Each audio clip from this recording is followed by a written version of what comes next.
and welcome to Education and Training. The following workshop has been designed to enhance your understanding of the international system.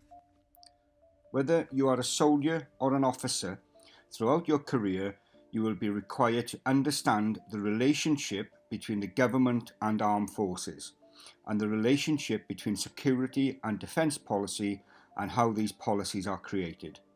You will be expected to cascade this information to your subordinates in order to answer the question, why are we here?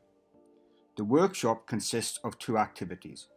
Activity 1 provides you with 2 podcasts from CLM Podcasts that will highlight the main factors related to the questions, what is a state and what is the international system? Activity 2 will then assist with testing your knowledge by revealing key terms, and finally, an exercise based on political cartoons will really stretch your understanding and creativity. Activity 1 provides you with the key components of the state. This podcast is about the state. The state is a very important aspect of the international system. The ring depicts the international system. Human society is organized into political entities called states that all interact with each other within the international system. Here is our state, the United Kingdom. The modern nation state refers to a single or multiple nationalities joined together in a formal political union, which has a government, a permanent population, defined borders, a monopoly on force, sovereignty, and recognition from other states. Now let's look at each of these characteristics in more depth. The government, or central authority, is the system by which a state or community is controlled.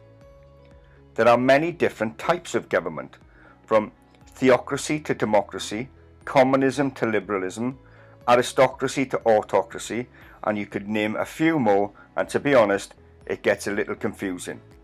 However, it is easier to understand it if we look at the types of government that all of these can fall under. And they are known as either rule by one, which is an absolute monarchy or dictatorship where one person holds the power.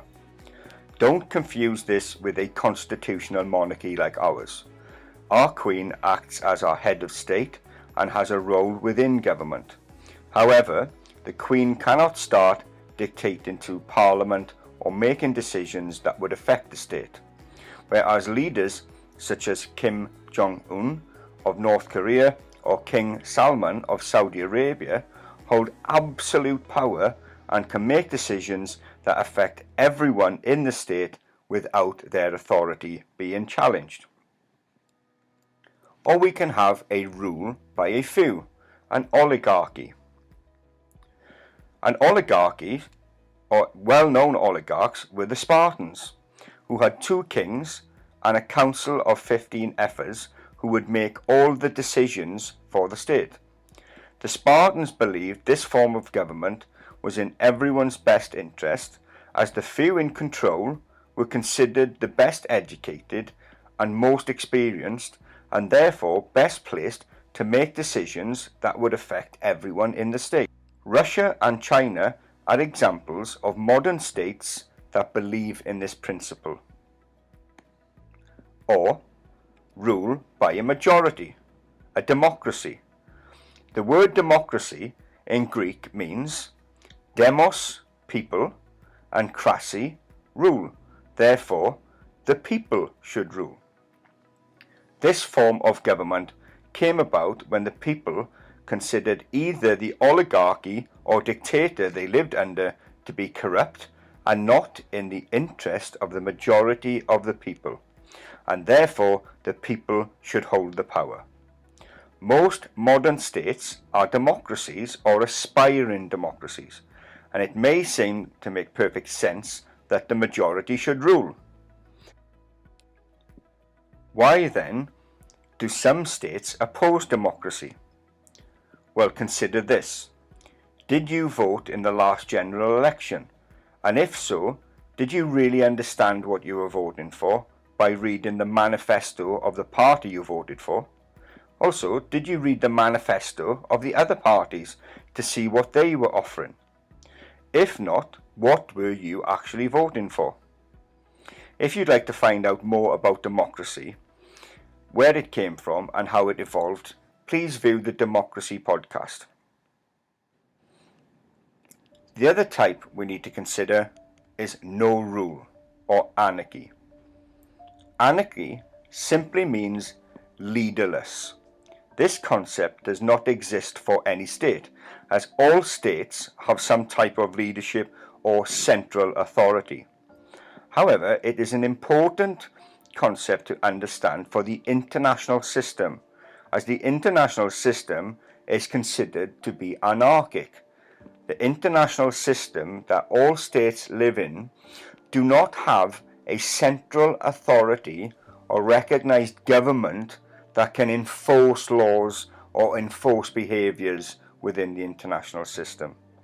We will talk more about this concept during the podcast for the international system. This map shows exactly where all these types of governments fall within the globe. As you can see, the green indicates the free world, what we would consider to be functioning democracies. The majority, or nearly all the Western states or states associated with Western culture, are considered free. Then we have states that are aspiring to become democracies, but not quite getting there, and we call them partly free. And then you can see the purple area, which are states that are either trying to be functioning democracies, but doing that bad a job at it, we call them failed states, and therefore the people there are not free, or they oppose democracy and believe that there are better systems of controlling or managing their population.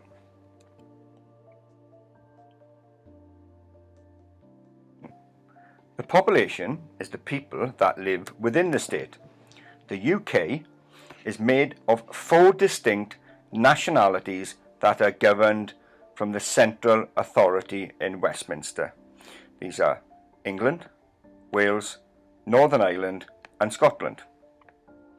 Some power is decentralised to each of these nations' local governments. However, this does not mean that they are independent from the central authority. Most of the major decisions are made by the central authority. For example, the Scottish Parliament cannot start to dictate how much is spent by the UK on defence or whether we should use ground troops in Syria. These decisions have to be made by the central authority at Westminster. France differs from the UK, as the French only have one nationality within their state. This notion of nationalism often leads to conflict within the state, and sometimes people with a certain national identity will want independence from that central authority and will desire to create their own central authority. A population pyramid is a graphical illustration that shows the distribution of various age groups in a population, which can be used to find the number of economic dependents being supported in a particular population. There are 64 million people living within the UK. A certain number of these people need to be working and paying tax in order to support the economically dependent people for that state to function. The examples we have here are of rapid growth, slow growth, zero growth, and negative growth. Let's discuss the example of negative growth. A state such as Germany, which has negative growth, has a lot of people under the age of 15 and over the ages of 45, and a significant portion of that will be economically dependent. These people need to be supported by the middle block of people between 15 and 45. So by looking at Germany's population pyramid, we can see that immigration would be important for their state to function, as they will need more people from outside the state coming in to work to pay tax in order to support the economically dependent people. We can use population pyramids to analyse where future conflict may be across the globe.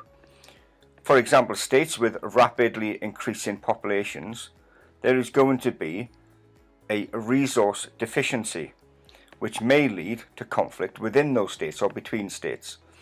So understanding the population of a state is an important aspect. Now let's look at a state's border. The border may seem obvious, however, it is often a contentious issue between states. The border between India and China in some areas is disputed.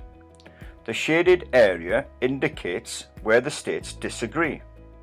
Lots of states have these disputes, and they mostly remain a non-aggressive dispute. The problem occurs when something of value is found within these disputed areas, and both states claim rightful ownership. That is why agreeing borders is an important aspect of the international system. Borders can either evolve over many years and can often change hands between states based on which state is the most powerful at any time, or they can be drawn by great powers as they were by the British and French following the First World War. If you look at the border between Libya and Egypt, you can see that the line is very straight. This indicates that these are recent borders and have been decided in a room somewhere between two powerful states and their ambassadors, as they have divided up these states and decided on how they can be controlled and how the central authority can best manage the population within there. However, most borders consist of jagged lines because they have evolved naturally over a period of time. Let's now look at monopoly on force. The monopoly on force refers to the legitimate use of physical force against the population, which is a defining concept of the state. The state as an organisation holds the exclusive right to use, threaten or authorise physical force against residents of its territory if the state feels it is under threat.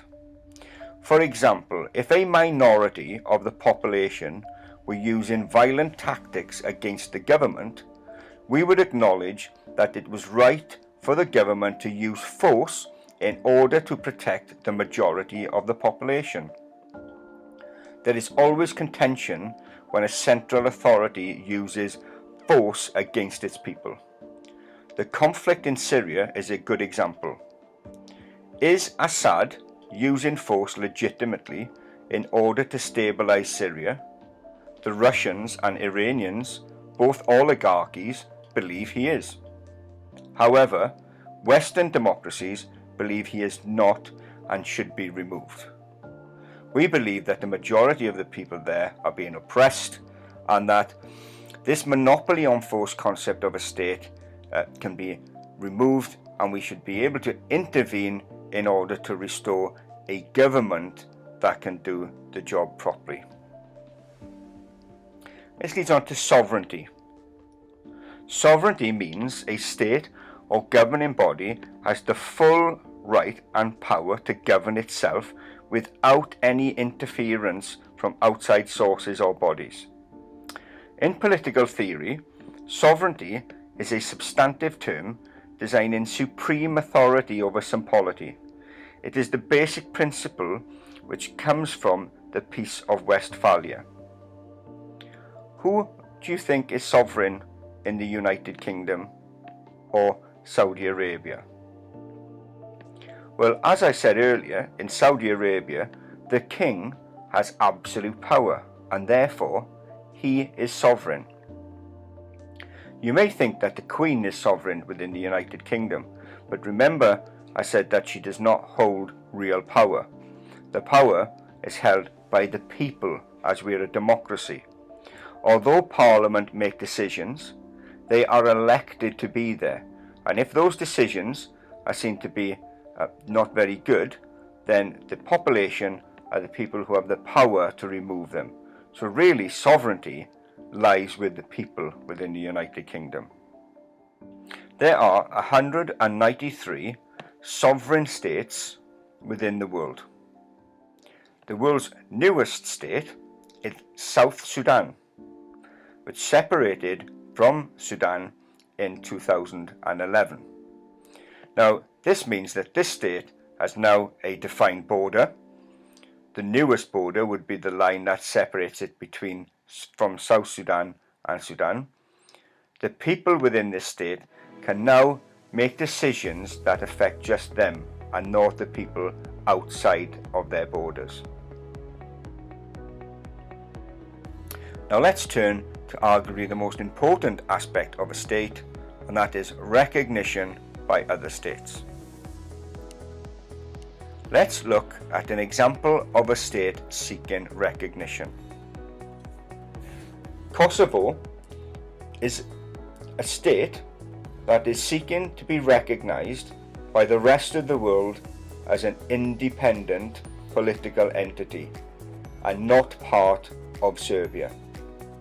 The majority of Western states recognize Kosovo's independence and therefore see the government of Kosovo as the legitimate central authority for the population that are within those defined borders. However, states like Serbia and Russia do not believe that Kosovo are an independent state. They do not recognize them and therefore do not warrant their sovereignty or monopoly on force for the population within that state, as they still believe that Kosovo is part of Serbia. There are many examples of this across the world, and this is where a lot of conflict takes place. Another example worth considering is Kurdistan. Now, Kurdistan does not actually exist as a state. It does not have sovereignty, the borders have not been defined, and there is no central authority that controls the population within Kurdistan. However, the people of Kurdistan have a national identity that differs from the people of the states that they reside in. Now, this causes a problem because the Kurds in Iraq and Syria, Iran and Turkey do not recognize those governments as the legitimate central authority over them, and they are seeking independence. But remember the problem with the borders. None of these states would be willing to give up this land to the Kurds because they just don't know whether this land will become extremely valuable, and therefore the Kurdish people have to live under these other state central authorities. Another example for recognition is China and Taiwan.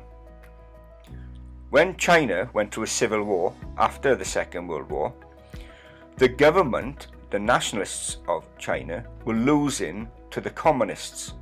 So the government fled to Taiwan. The majority of the international system recognized the government that had fled to Taiwan as the legitimate authority of China, and Taiwan was called China for a period of time and even held a seat on the United Nations Security Council. But once mainland China became more powerful in terms of its military and economic might, then the rest of the world decided to change who they recognized as the legitimate China. And now mainland China is called the People's Republic of China, and we refer to Taiwan not as China anymore, but as Taiwan. So you can see that recognition is a very important aspect for a state. Now, These are the main concepts that help us to understand what a state is made up of. How this will help you on defence is because three aspects that we look at closely on defence are foreign policy. Now, our state has to look out at the rest of the international system to see how all the other states behave, what type of central authority they have, what the population needs. There may be disputes over borders. There may be a civil war or a dispute about who has the monopoly of force or sovereignty within that state. And we may disagree with neighbouring states on whether we recognise these areas. All these factors shape our foreign policy. We also have a security policy that allows us to look at where the threats are to our state, whether they're threats of physical violence or from another state's direct attack, whether these are cyber threats or whether they're threats to our economy. Our security policy can identify these and help us to shape our defence policy. In 2015, the Strategic Defence and Security Review was rewritten. And that was based on everything we know about the rest of the world, on other states' foreign policies, security policies, assessing all the risks and threats to us, and then we shape our defence policy, which provides us with a means of protecting our state from all those threats. The following clip will provide you the key components of the international system. This podcast is about the international system. The ring depicts the international system. States engage with one another in an environment known as the international system. All states are considered to be sovereign, and some states are more powerful than others. The system has a number of informal rules about how things should be done, but these rules are not binding. The modern international system under which we live today is only a few centuries old. So let's look at the significant events that have marked the milestones in the development of the international system. Let's start to populate our system. Here we have a state, and this state is our United Kingdom, with a government, a population, a border, monopoly on force, sovereignty, and recognition by other states. If you would like to know more about these characteristics, then please view the podcast on the state. So far, we have a state and the international system, but where did this concept come from? There was an event a few hundred years ago in 1648 called the Peace of Westphalia, which ended the 30-year war between Catholic and Protestant states in Europe. It declared that the sovereign leaders of each nation-state could now do as they wished within the state's borders and established the state as the main actor in global politics. From that point forward, the international system has consisted primarily of relations amongst these states. The reason this was needed was because religious conflict had caused turmoil in Europe. An age of non-professional armies sucked the land of all the resources, economies broke down, and life was pretty miserable. So the monarchs got together and decided a new way forward was required based on sovereignty. An analogy that might help you understand this is, imagine you were going to a family barbecue and you were head of the family called England. And whilst you were at that barbecue, other members there, possibly heads of family or the children there, were encouraging your children to do things you didn't agree with, like drink underage, for example. Then at this barbecue there would probably be conflict, because you as the head of family would think that it was inappropriate for other families to be interfering with what you believe is appropriate for your family. This same thing was happening in Europe in the 17th century, where monarchs and people were interfering across borders in terms of what religious connotation people were from. Now, after this turmoil, the heads of the family had decided that nobody should interfere with how they think things should be done within their borders. Just as you would say at this family barbecue, nobody should tell me how to bring up my children, it's my right as the head of the family to decide that. Now let's look at what the international system looked like after the Peace of Westphalia. Well, we now have several powerful states, and at this stage in the international system, the only actors were really the powerful states. They were known as the great powers. There is a problem with this system. The problem is one of anarchy. The system is known as anarchic, which means there is no central authority. The word anarchy in Greek simply means leaderless, no central authority or international police force which can enforce certain behaviours. Each state can in fact do whatever their power allows them to do. Although the UN exists to influence these interactions, actors operate in a way that they see fit in support of their national interests. For example, Iraq's invasion of Kuwait in the 1990s. It was against the established international law, but that still didn't prevent Saddam Hussein, who thought he had much more power than Kuwait, from invading them.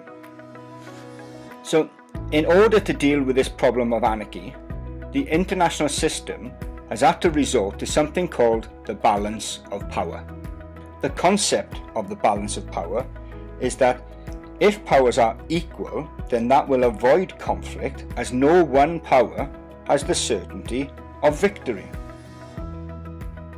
Following the Peace of Westphalia, a series of powerful states dominated Europe, with the great powers rising and falling.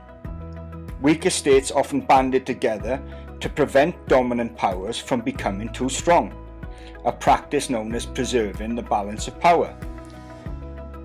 Frequent wars and economic competition marked this era. Some nations, like France and Great Britain, grew in power, whereas other nations, like Spain and the Ottoman Empire, shrank in power. A way to help us understand how the balance of power works is by looking at something called the chandelier model. Let's go back to our international system, and you can see that the UK is in the centre, and that would act as if it was the arm of a chandelier that would be attached to the ceiling, and we're looking at this through a cross section. Now state A, B and C are the arms of this chandelier, and providing these arms are of equal weight and strength, then the chandelier will remain balanced. However, if one of these arms was to grow in strength and power, then the balance of power of the chandelier would be affected in some way. There wouldn't be equilibrium. It would lead to conflict. State A has innocently armed itself because it has found a new resource that it wants to protect. State B and C are suspicious of State A's actions and therefore arm themselves in order to protect themselves. State A sees this and feels that it needs to increase its defences and arms itself further, leading to State B and State C doing the same. This has happened in reality over the period of the last few centuries, and it's known as a security dilemma. Because by attempting to make the international system, or each state attempting to make themselves feel secure, what they have inadvertently done is created insecurity, because there are now more means within the international system of conflict. If we go back to the map of Europe, and we can see that when these states were established, Germany and Italy were very fragmented. Well, in the late 19th century, Germany and Italy unified. This created a new security dilemma, where Germany and Italy, both states that viewed themselves as coming late to colonial expansionism, Germany wanted to expand and have overseas assets just as France and Great Britain did. They were starting to build a navy that could rival Great Britain's navy, and they also had significant land forces. So this led to an arms race between the European states, eventually culminating in the conflict we all know as the First World War. In the aftermath of the war, the international system changed dramatically. The major powers of Europe had suffered greatly. Therefore, the League of Nations was created in an attempt to bring all the states and powers of the world together so that decisions could be made diplomatically. However, the system didn't work, which led to the outbreak of the Second World War. The international system expanded again at the end of the Second World War. There was a notion that people of national identities within the world had the right to self-determination, and that the bigger powers, like Great Britain and France for example, should give up their colonial possessions and give states the right to independence. India is a good example of one of these, where a medium power who became a player on the international stage. Well, following those events and further down the line, more states were given power, and you had lots of lesser powerful states. So you can see the international system is starting to become much more complicated from when it began at the end of the Peace of Westphalia. What we also have to consider today are non-governmental organisations. These are organisations that do not belong to any state but operate within the international system. The Red Cross, for example, or Amnesty International.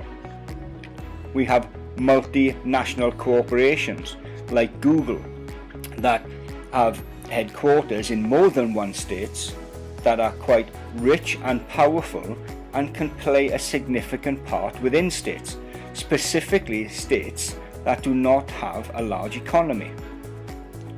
We also have organisations such as the World Bank, which promotes long-term economic development and attempts to reduce poverty by providing financial support to help countries with specific projects such as building schools, health centres, providing water, electricity, fighting disease and protecting the environment. This notion was created at the Bretton Woods Conference at the end of the Second World War to try and make the world a much fairer place, so that the smaller states within the international system could work themselves out of poverty.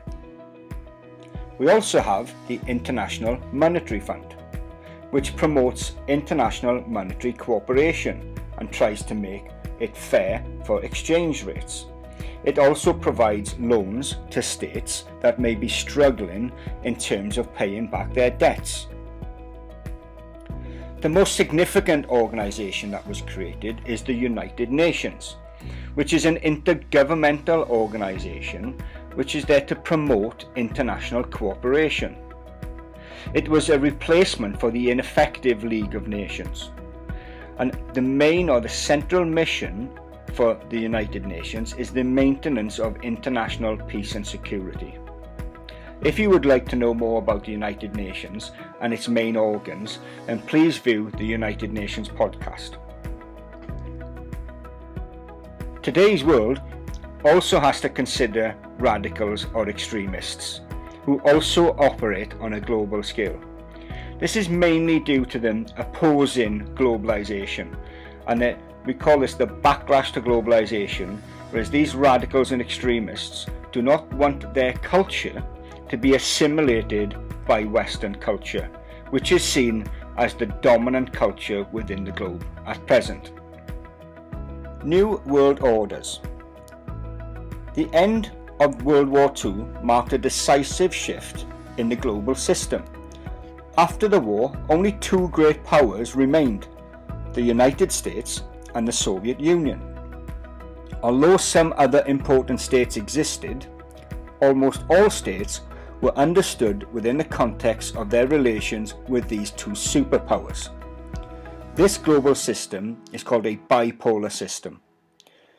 The orders we have are the first, second and third world.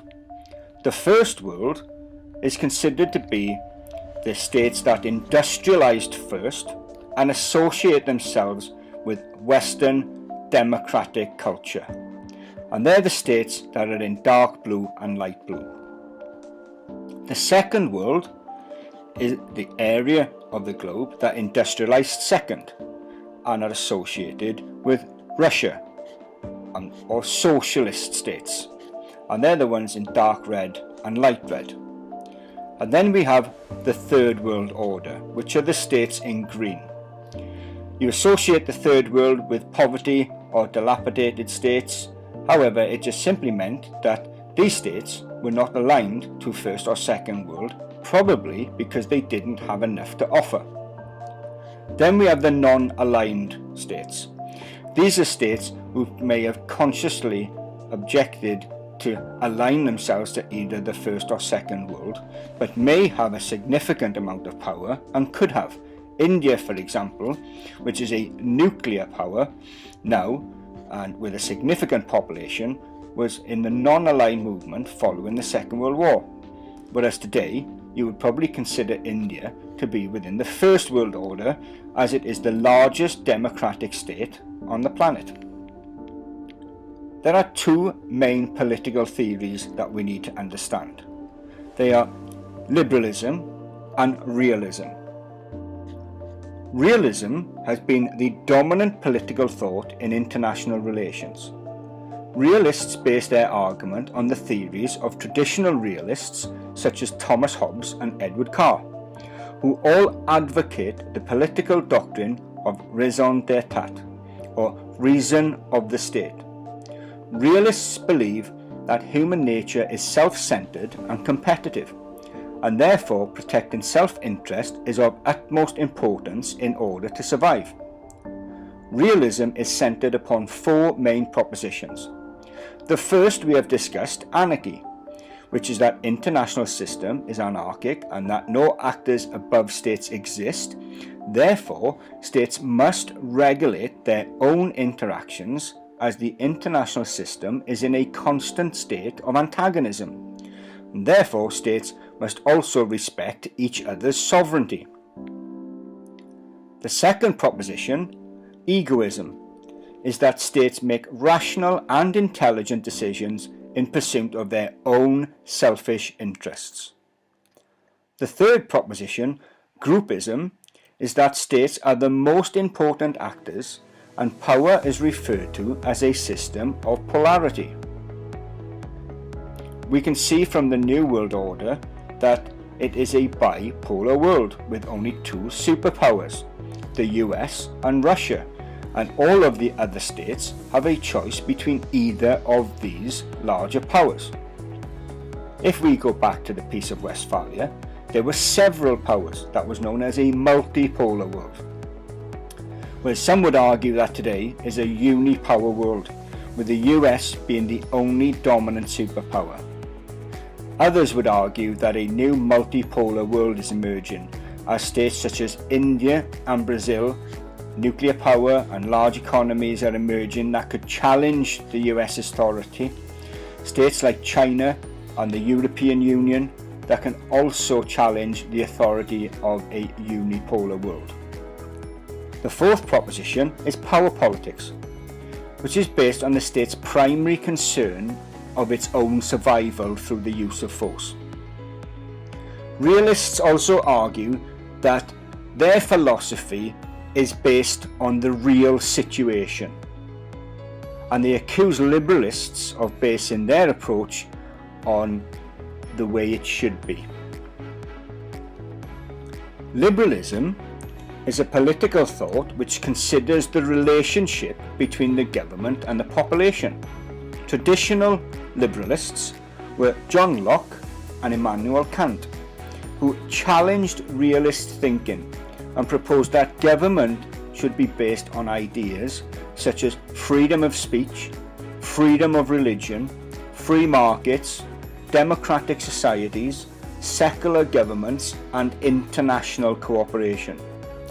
Locke argued that each man has a natural right to life, liberty and property, while adding that governments must not violate these rights based on the social contract.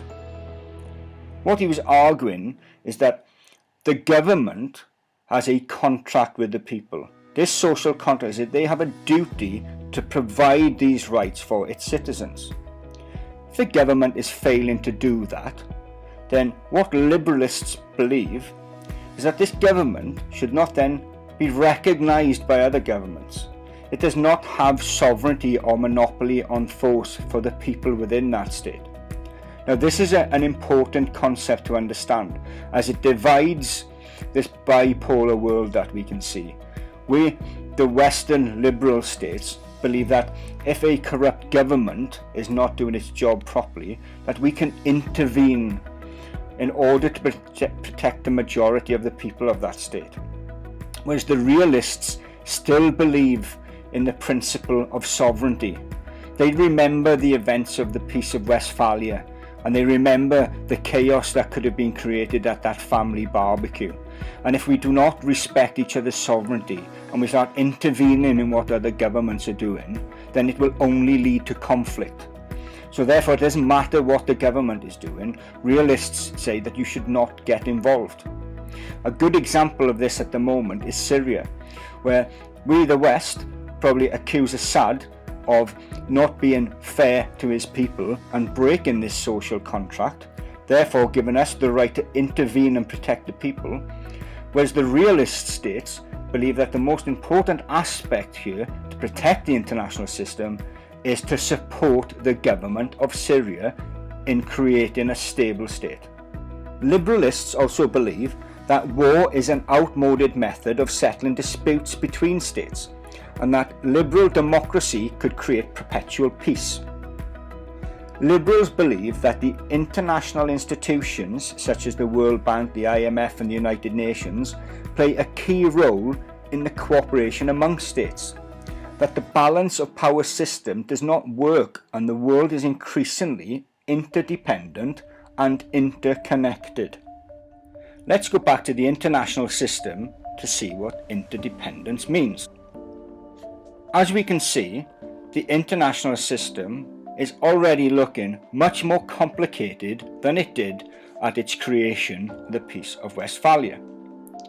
But liberalists also believe that there are connections between all of the states of the international system and all of the organisations, and they all have an effect on each other, therefore being interconnected and interdependent. For example, if there was a market crash in the United States and their economy dipped, then that would have an effect on most of the states within the international system. We also refer to this phenomena as globalization.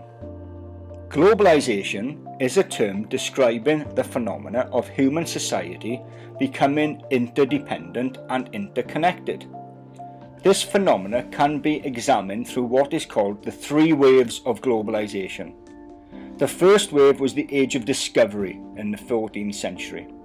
The second wave was the time of the European empires in the 18th to the 20th century. And the third wave is from the end of the Second World War to the present day, as a new epoch in human affairs emerges.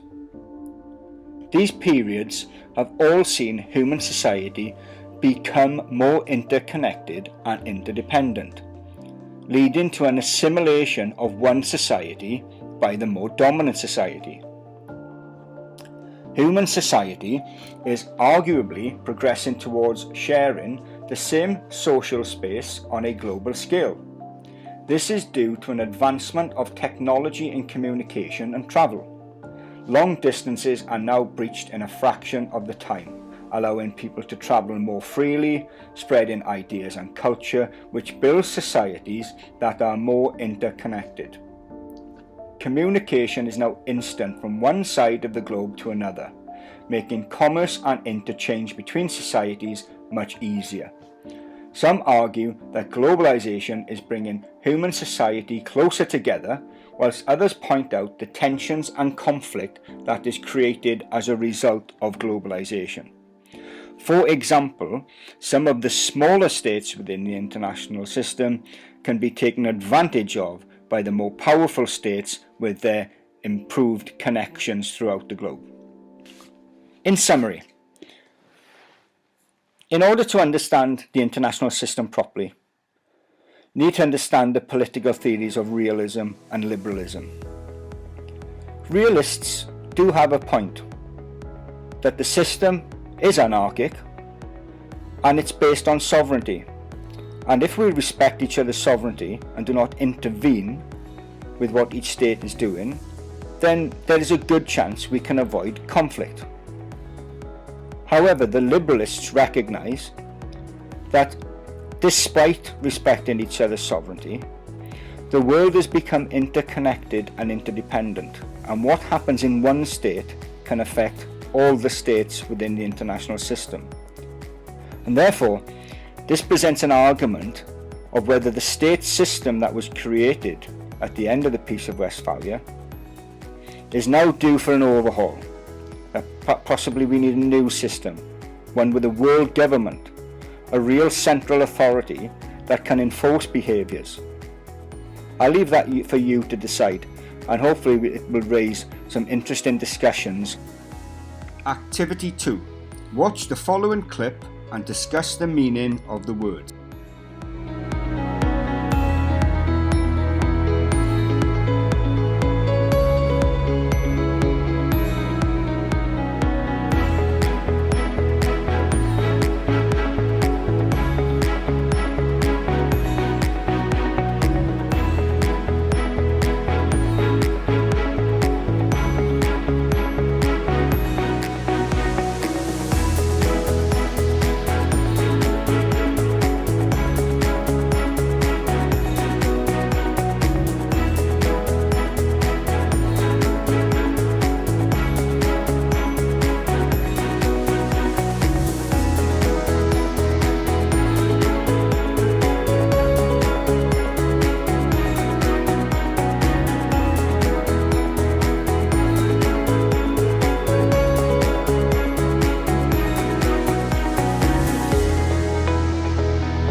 The next activity will show you several images.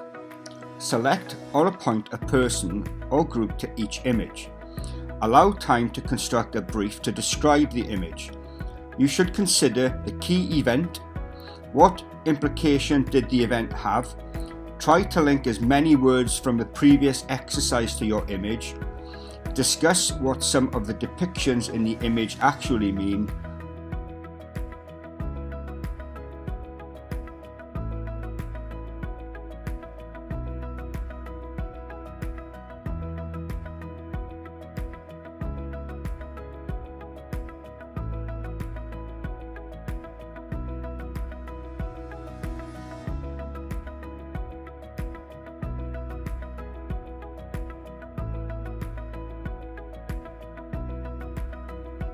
In summary, the more you understand how the international system works, the easier it will be for you to answer the question, why are we here?